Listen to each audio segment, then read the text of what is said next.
all I do is say I am going to go out to take care of some stuff, basic stuff, some little errands, and it starts thundering and lightning and downpouring and everything. And there was sunshine a moment ago.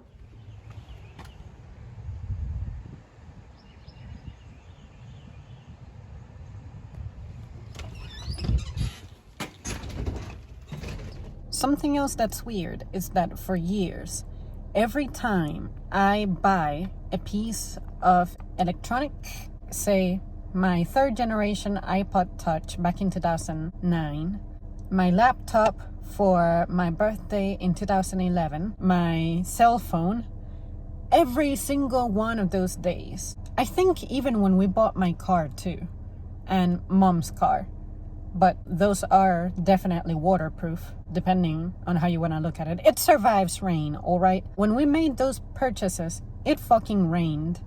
It's like every time we buy something that's expensive, electronic, it always rains.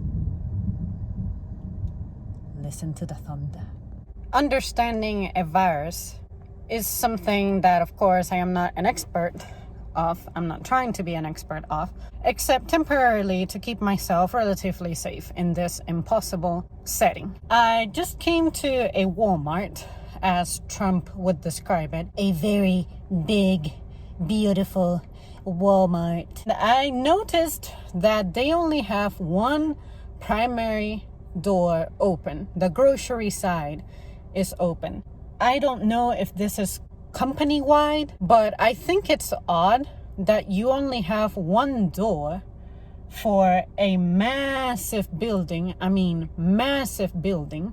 Probably the biggest store that we have access to. And you want for the entire customer base to enter and exit through this set of double doors. How about if you have one door manned for entry and then the opposite door manned for exit? Because except for the garden, the other primary door is closed. And it has a sign that reads, emergency exit only.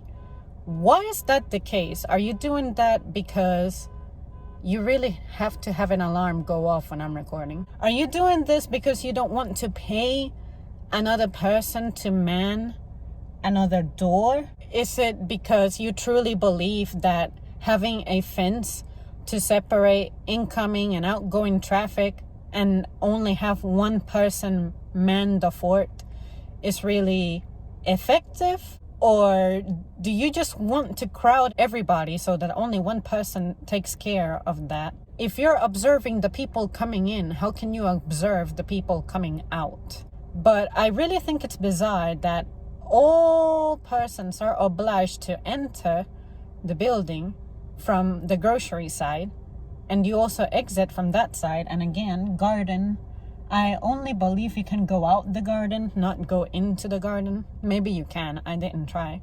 But yeah, when it comes to primary entry and exit, you really should have one door for people coming in and one door for people coming out, at the very least. Or have both of them open so that people can disperse a bit, because everyone is crowding through one set of doors, and trust me, nobody's thinking about keeping 6 feet of distance while we are trying to enter the facility. So help me understand. If any of you work in there, explain to me what's the logic, because I really would like to understand, for I really don't. It's not something incredibly important for me to grasp, but say if I had a business, I want to understand what would make me arrive at that conclusion. This is Walmart. It's not like they cannot afford to have someone else at an opposite door. What is it? What made you arrive to this conclusion?